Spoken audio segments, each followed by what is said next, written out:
And welcome and thank you for listening to Dollars and Making Sense. I'm Ray Treverson from OTG Capital. This is a weekly radio program about finance, money and investing on Radio Northern Beaches and nationally now on the Community Radio Network around Australia. I'm really pleased and privileged to have at the microphone today a football great, Simon Madden. Now, Simon, before I invite you to start speaking, it's kind of funny. I proudly went around my local neighbourhood saying, hey, I've got Simon Madden to come on my interview. And living in New South Wales, they just shrug their shoulders and go, huh? Who's that? And so I guess you must have... Tell them to give me a ring. I'll tell them. All right? So I guess you must have the ability to be able to wander through Queensland and New South Wales being a nobody, but you can't walk anywhere in the hallowed grounds of Melbourne or the southern states that are AFL nuts, right? Look, it's an interesting concept because people will say, people in Victoria, where is the home of AFL footy, even though it's a national league now, people will say, oh, I saw you Tuesday night. And I said, what? I saw you Tuesday night. So I was home Tuesday night. I said, oh, no, they replayed that game from '85 and I watched it on So you still get that connection. And I finished 30 years ago. So, but it just keeps coming up in Victoria. And once a footballer, like if you're a rugby player, rugby league, rugby union player in New South Wales or Queensland, that people recognise you, especially the older people. And that AFL footballer in Melbourne is still get recognised. But it's good. Most people are very nice, very friendly, and it gives you a nice introduction to a whole lot of people, a whole lot of situations, which I'm very, very grateful. Including something like this, Ray, where we're talking dollars and cents on a national radio program, which is I have a little bit to do with that, but my interest now is more about improving people, and I think we're going to talk a little bit about that. But of course, I've been in business, small, medium, large, national, international, my own for over 25 years, so I understand where you're coming from, where your program's coming from, and in the social context of modern Australia, with interest rates, etc., and post-COVID, so making more sense of dollars and cents is very, very critical. Absolutely. And I might give our audience a little bit of context. The 1985 game that those punters were probably referring to was the year that Simon won the Norm Smith medal, which for those in the northern states don't know, that's the best player on the ground for the grand final. And just a quick summary, Simon played with Essendon from 1974 to 1992, a total of 378 games, and played his entire career at the one club, which is a fairly rare thing these days, isn't it? Look, it is. I did have offers to go elsewhere, but it's all about timing and place. And I was settled in my position with my family, my house, my work, etc. And so while those offers were good, I was always keen to stay. And we at the time, one of those offers came when I could have gone to Sydney, and it was just after we'd won 2 premierships in a row. So you still think you might be able to get another one. So that aspiration of sport was that it might have been better to stay with the old club than go to the new one, which didn't eventually, of course. But all those things. It's not. And I'll say this, and I'll say this a few times in this program. It's not what you do, and it's not what happens to you. It's how you react to that. And that's what in the financial world or in the business world at the moment. You can have a very, very negative view to something, or you can have a positive view, but you've got to accept what actually happens rather than put a wall up or put a false hope up. You actually take the world as is and then be able to react the way that you see best makes it positive for you. So, look, the reason I've invited you onto the show, Simon, we met at a conference last year, and I was really keen to get your take because we've had a lot of people talk about women's health, mental health, and I've done a lot of shows with one of our guest collaborators, Philippa Hunt from Wise Girls Money. We've done a lot of shows on the impact of financial stress to women, but having been a junior player myself and a follower of AFL for much of my life, I'm curious at how you look at masculinity in the context of recent societal movements and that masculinity in mental health terms, given that, we've had Me Too and there's certainly a much greater mental health awareness that is starting to impact areas of the financial industry as well. So are men coping in that workplace today, do you think? Look, I think it's a great question, and in lots of areas, no. And I think, as we talked about, there's a more awareness of mental health. Historically, people would just hide it. It was seen as a weakness. So you could, if you broke your arm, people would be sympathetic to you. Oh, you've got an injury. If you're having real mental health problems, people weren't sympathetic, and you just have to hide it. The old grin and bear it. Bite your tongue and go on with it. And I think one of the problems, well, not a problem, but one of the issues is that we've educated people, and educated people ask questions, and educated people test the status quo. I look back at my life. Now, my dad died when I was young. I was 13. My older brother was 14 and a half. My younger brother was 10. We were young. Mum did a great job, fantastic job. But I look at him. He was an ex-serviceman at the time, 56 years old. 2 packets of Viscount a day, turf, real cigarettes. Those, as I say, real coffin nails, not the vaping they do now, which is dangerous enough. And I can remember looking back now and seeing post-traumatic stress disorder from his, you look at, he didn't really know about it. And he was, he was a good dad, but he just would fly off the handle over little things, and not just with us, with anybody. And you look back, they were real signs of that. But back then it was, let's just hold it in. And unfortunately, men are very good at killing themselves. And I should say that if we're going to talk suicide, that might be triggers for people. So just be aware that I'm going to discuss a little bit of that. Sure. 75% of suicides are men and 25% are women. So we are actually, unfortunately, very good at it. And one of the reasons behind that is that the world used to be very simple. I look at the world, my grandfather I never met, he would have hoped, he wouldn't even ask for things. He would have just got on and done his job.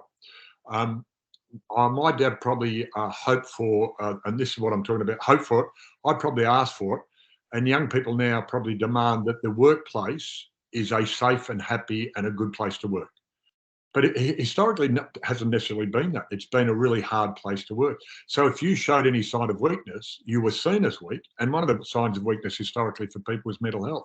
Now we've been educated, and I'm a big advocate for looking after your whole health, and that's 4 parts of your health, which is your physical, mental, emotional, and spiritual. And that will take a whole lot longer than this program to discuss. Just a little. Just a little. But I look back on my football career, and I know it tested me both physically, mentally, emotionally, and spiritually. And the spiritual part, very quickly, is not just about religion, because spirituality can have religion or not have religion. It's up to you. It's what you believe. And spirituality is what you believe about yourself, the world around you, family, your friends, the world around you, and the greater world. So we're coming into a world now where people are questioning all of that. People are questioning how the workplace works, especially the last 3 years. Are you work from home? Are you in your home office or in your downstairs office? You're on the couch. All that about work used to be a place you went. Now work is something you do. And there's so many layers of it now, and I don't want to complicate it. But basically, the short answer to that is there's a lot of the same. Men are still men, women are still women, but there's a whole, I suppose, spread of how we see our sexuality and gender, and that's again another another tangled web. Yes, absolutely. But if men are safe, if men are understanding and safe in their own reality, and they're authentic in their own self, are in a lot better position to have a better mental health. But in the modern world, work puts a lot of pressures on people, and then we start to question them, and then if we're seen to have weakness, it becomes even harder for us. So I think a lot of, there's still the standard male, straight male in the workplace. I don't think it's changed a lot, other than there's a lot more variety that we have to deal with. It was very simple. Do what your dad did, be what your dad was, much simple. Now there's a whole range, which again, people start to question, and a lot of us don't have answers to it. And for me, it's be your authentic self. You be yourself, and make sure you understand other people's authentic selves, and you can get along. Big thing on teamwork I do is you can get along in the workplace and do really, really well.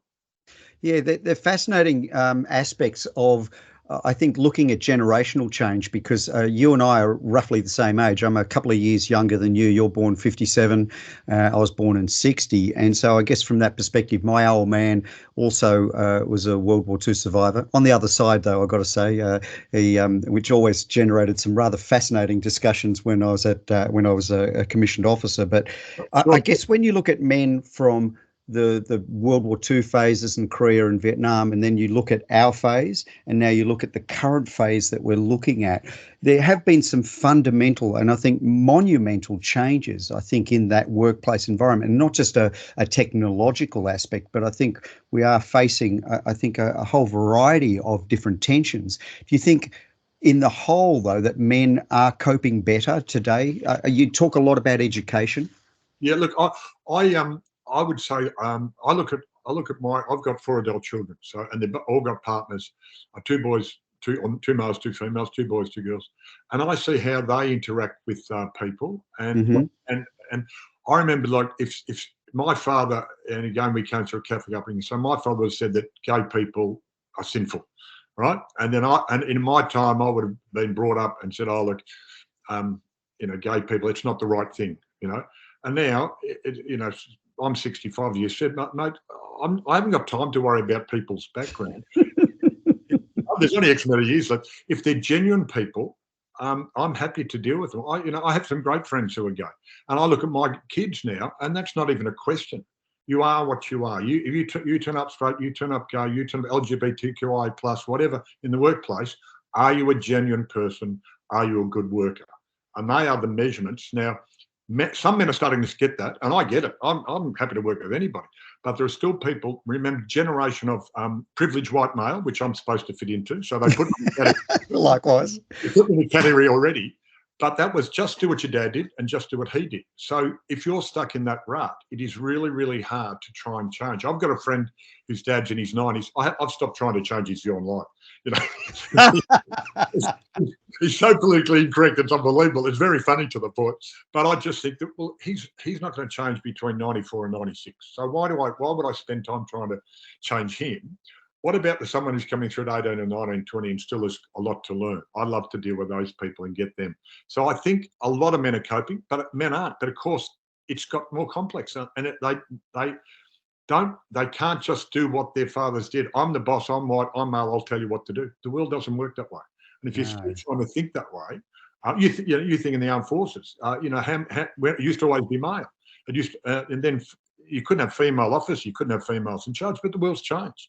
And you couldn't have gay people in the army, but now that's changed. You see, the world is changing. 3 things in life. Two things in life are short: death and taxes. Right? We're all going to get taxed, and we're all going to die. Yeah. So along the way, I keep saying, life is short, and then you die. Excuse me, not to be too. Life is short, and then you die. And if you live to be 100 in the history of the world, that's not even a blink. So what are you going to do in that time? Are you going to be negative? Are you going to be angry? Are you going to try and rip people off? Or are you just kind of try and do the best you can with what you've got and the people around you? And I think that type of mindset is a much better one than, he said, she said, they said, who, what, when, where, and questioning negatively everything rather than looking for an answer, looking for a positive answer. So I'm big on, in my last, 5, 10, 15, 20, 30 years, working with people to have a positive outlook on their life. And there's science behind this. And again, that's another program, how the mind works, subconscious and conscious thinking. Conscious thought is about, out of 100%, conscious thought, depending on which model, is 2 to 3%, maybe 5%, some say. So most of your thinking is subconscious, and learning how to be positive in your conscious mind and using your subconscious to back that. And so there's science, this is not, gibblegook, this is science behind it, the way the brain works. You can have a lot better life and be in a lot better position to deal with work, people, stress, etc., than if you take a very negative look on life. Okay, so look, it's about time for a break here on Dollars and Making Sense. I'm Ray Treverson, your host. I'm really happy to have Simon Madden with us at the microphone. We're going to go for a short break, and we'll be back in just a moment. Hi, and thank you for listening to Dollars and Making Sense, a weekly radio program about finance, money, and investing on Radio Northern Beaches and nationally on the Community Radio Network around Australia. The views, comments, and opinions aired during our program should not be construed or viewed as financial advice. Any commentary is general advice only and does not take into account your objectives, financial situation, or needs. You should consider whether the advice is suitable for you and your personal circumstances. If in doubt, you should contact an authorised licensed financial planner. We welcome questions and feedback, and you can get in touch with us via our blog, social media channels, or email. Please search for Dollars and Making Sense in your favourite podcast platform, or check out our blog at otgcapital.com.au/blog.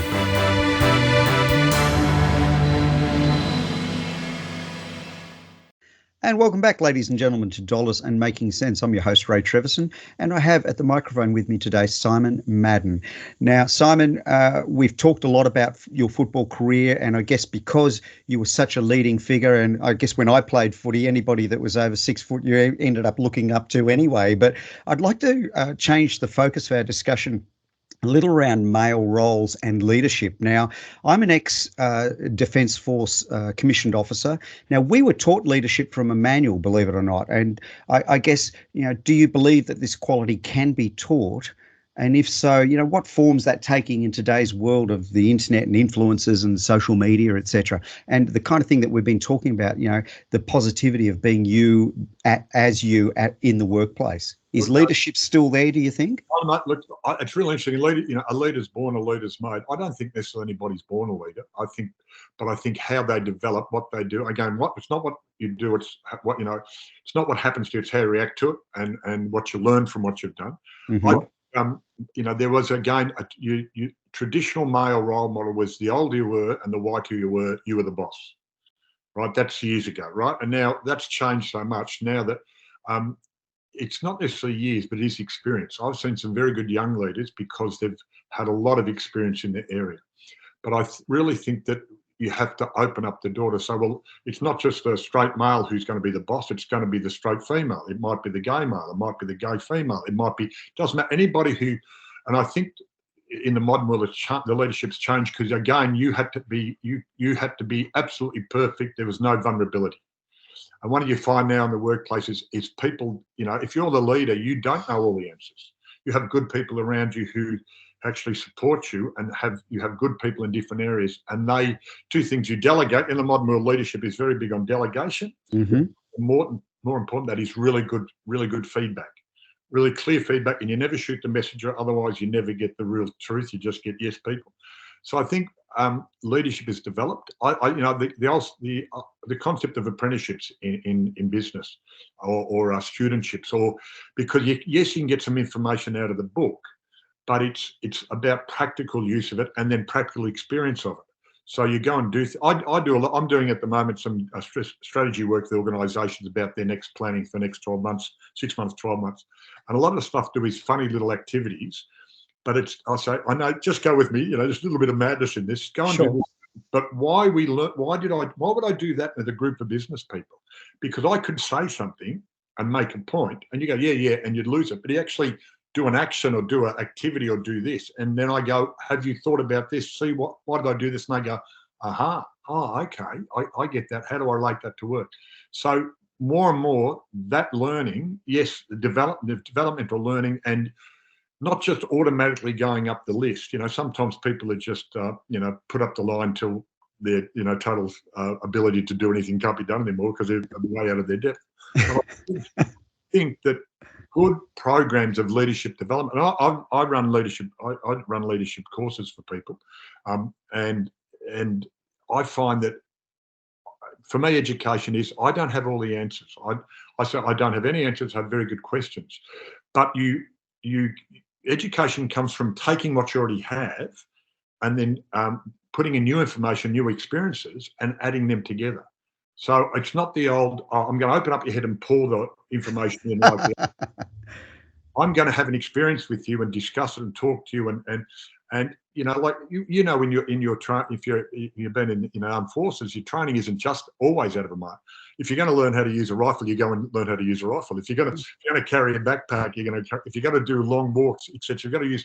And with leadership, even though it's a bit more of a soft skill, so they call it, although it's very hard, it's having experiences of it and watching other people and learning from other people and putting good leaders together and learning from them. So I believe leadership is more important than ever before, but also it's not just the role of one person. There's got to be, the buck stops somewhere. There's got to be someone at the top, but that more of about delegation and having a group around you that can inform you and keep you up to scratch. Any leader of a country will have a whole lot of people around him. Any, I can't remember what the leader of the armed forces is, the vice admiral or the whatever. He's the chief of the ADF. So yeah, yes. The chief, right? So you think about that group of people who sit around the table and have to make big decisions. How much information is actually being fed to him? Mm-hmm. people who know, and they have to be honest, open, and clear, and then the delegation has to be good and the feedback has to be good. So I think leadership is still what it's always been, but it just has to be a bit more educated, a bit wider spread of what it's like. Yeah, I guess one of the terms we used to use in the armed forces when we were teaching soldiers or officers alike was like this, do that. So, four simple words, and it's funny because I often the reason I like the idea of having you on the show talking about mental health and again role models and the like. I mean, I have in front of me 10 two-letter words that is a famous quote from Ron Barassi, is if it is to be, it is up to me. And so I really like those kind of those sayings. And I guess from that perspective, when you're out leading in today's environment, I've seen this now bear its ugly head. Are mental health concerns real, or just, and I've heard this actually said on some right-wing, well, what I would say certainly interesting commentators, or just another woke agenda? I mean, they don't even know what the term woke means, but that's their way of saying it's politically correct, therefore it's garbage. I mean, is mental health concerns, is that a real thing to you, Simon? Oh, totally. I know people have had serious mental health issues, and it's like it's not made up. It's not I'm going to get out of work with this. And I've done some stuff with SANE, which is complex mental health. What you're finding now is that resilience is a fascinating word, and I'm always fascinated with. We have a school up, a primary school up the end of our street, about 300 metres, and every now and then I go for a walk, and if I'm up early enough, you don't see anybody, and if I'm up late,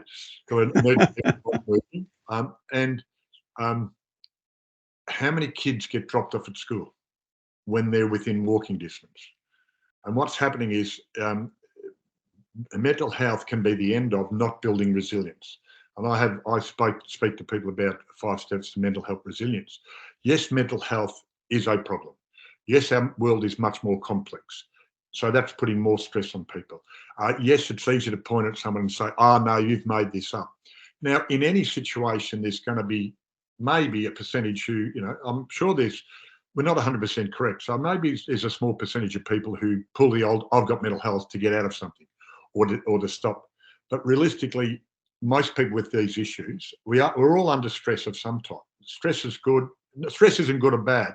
Too much stress is bad, and not enough stress is bad. Because if you want to build a muscle, too much stress tears the muscle. No stress, you don't get a muscle. So it's That's a good analogy. I like that, Simon. I like that a lot. It's got to have a bit of stress. It's just too much.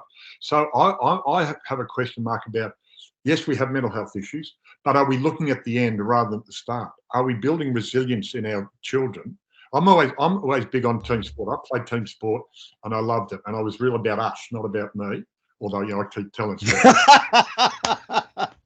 But it's I say get your children into a team sport, and then somebody says to me, "Oh, but they're not sporty." Okay, all right, the choir, the dance group, the theatre group, whatever, anything where it's about us, and then practice learning to fail, and it's not the end of the world if you fail. But a lot of parents aren't letting their children develop into their own being and their own resilience. And it's a really interesting when you see somebody fall over, and I've seen this with my kids. If they fall over and hit their body really hard, they just get up and cry, and they come running back. But every now and then a child, not to say kid anymore, a child falls over, and they get up and they look at their parents to see their reaction. And if the parents say, "Brush yourself down, get up, you're right," they do. Yeah. The parents go, "Oh, you're all right." The kid goes, "Oh, no, I'm not." How are we building resilience in the people? So I think mental health is definitely there. And I think the complexity of our society makes it harder, and so much media and so many people telling you how you should run your life.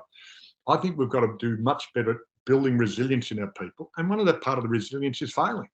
It's not the end of the word fail. A lot of people, when I played sport, it was too hard for parents to turn up because they were all working on Saturday mornings when we were playing. So you'd get you think about this, you'd get three vehicles to take 20 kids to football in another suburb. A sedan station wagon, and a utility. And you all wanted to sit at the back of the ute going to and from. Imagine if you do that now. But it wasn't parents standing around trying to live their life vicariously through their children. You went out and played footy, you came back. How'd you go? We lost. Bad luck. Now, a lot of people are standing around, and my kid has to be the best. No, just give your kid the opportunity to be their best, not the best, their best. And if they fail along the way, make sure that you teach them about it's okay to fail. It's not nice to fail, but the idea of giving everybody a sticker for, everybody's sticker for, joining in. I don't think many kids collect the stickers for joining in and put them on the wall. Yeah. I might say to you, Simon, I play baseball. I play Masters baseball at the moment, even at 62, and I'm thoroughly enjoying it. And I'm often reminded, because in baseball, even at the highest echelons of the game, to be a really good batsman, you average 300. Now, what that actually means is that every time you go to bat, you fail 7 times out of 10, and you are considered the best of the best. And I think that's a great thing to harp on. So look, I think in wrapping up, we've made comment that men are potentially still suffering in silence. And what I'd like to finish the show off today is maybe, Simon, your point as to people that you think, where do they go if they believe they need to be talking to somebody, a professional? Where are the, what kind of resources would you recommend that people start looking at? Look, and I said I'm not an expert in it. I don't pretend to be an expert in this area, but I do. I have spoken about this and been asked, and I've run some of the things past business psychologists to make sure it's all okay. There are normal ones, like Beyond Blue. There's sane. If you looked up mental health resources just on anybody on their computer, you'll have a lot list of them. But the other point to which men are very poor at is developing strong relations with other men where they can, without alcohol. I love a red wine and beer like anybody else, but having a coffee with somebody and sitting there, and there's 2 questions you ask. You go, hey, how you going? And then you go, how you really going? And being able to listen, because we all say, how you going? Yeah, I'm good. Yeah, great. But how are you really going? And if you're struggling, why? And because sometimes it's just, remember, you have 2 ears and 1 mouth. And sometimes just the listening. And I can use the 1 mouth pretty good. I'm sure you can. but listening at the right time, being a really good listener for someone, and that because you think so fast. If somebody just listens to you, you actually slow down your thinking. You hear it yourself, so it actually clarifies your thoughts just by talking to somebody else. So just being a good listener and being there for somebody is really important. And men aren't very good at that. Historically, women's use a lot more words in one day than men do, but we're not very good at our emotional intelligence. We're getting better, but the idea is just having a friend. You have to have 5 friends. It could be a partner, it could be a brother, a sibling, it could be a doctor, it could be. You need 5 people to open up to, and that's a good start.